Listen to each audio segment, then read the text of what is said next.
Kasalukuyan nagsasagawa ng press conference si Albay Governor Joey Salceda. Pakinggan po natin. Mali ang mga accounting nyo ng mga ano ha. Hoy.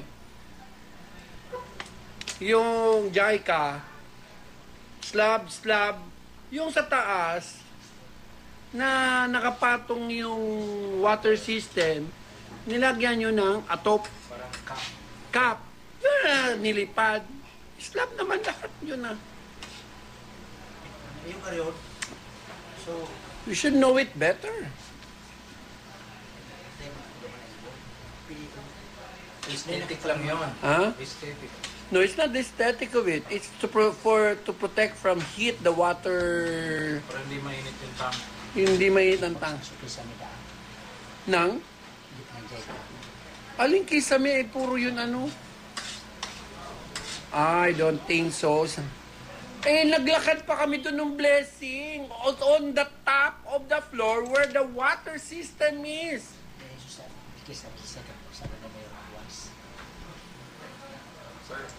I can't understand. Ganyan.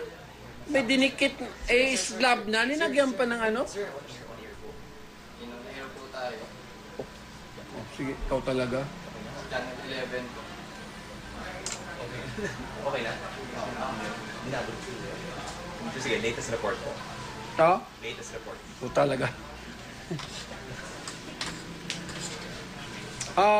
Sa ngayon po, sa pag-ikot ng composite team po ng province at saka ng mga regional offices ng national agencies, mukhang moderate lang po yung damages. Zero casualties, may mga ilang injuries, pero hindi naman po nire-report na officially dito sa opisina. Mostly, ang pinaka-epekto is fallen trees. Pinaka-biktima po ng Glenda sa Albay are fallen trees. In other words, may mga matatandang kahoy na talagang maiiyak ka na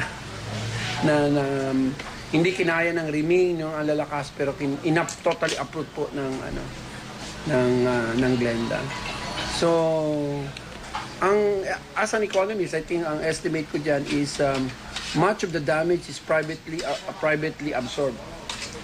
But they have public externalities. We say public, ang ibig sabihin po na kailangan matulungan po, unang-una, yung mga families whose houses are made of light materials, kasi po yan yung mga nilipad, o yung mga middle class na yung rooftop nila ay made of mga GI sheets.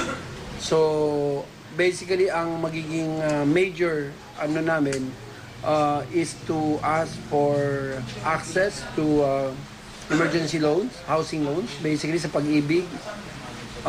At the same time sa SSS, GSIS for some deferment of loans, of loan payment, loan installment, loan installment moratorium for at least 6 months. And ang third would be yung kuryente. Hopefully na sa meeting namin ngayong hapon na maibalik kagad yung kuryente. Kasi yung mga generators namin mga pagod na at naglolobat na po ang aming mga communications line. So, Gov Zero Casualty, sa tingin nyo hanggang kailan magpapatuloy yung ganitong record? Mga kapuso, yan po ang press conference ni Albay Governor Joey Salceda, kung saan sa ngayon ay sabi nila ay nakapagtala sila ng zero casualties so far at karamihan daw sa pinsala ay nasa pribadong sektor. Pero sabi nga ni Governor Salceda ay kakailanganin nila ng tulong mula halimbawa sa ibang ahensya ng gobyerno tulad ng Pag-ibig para makahingi ng mga housing loan at pati na rin emergency loan para dun sa mga pamilyang apektado ng bagyo.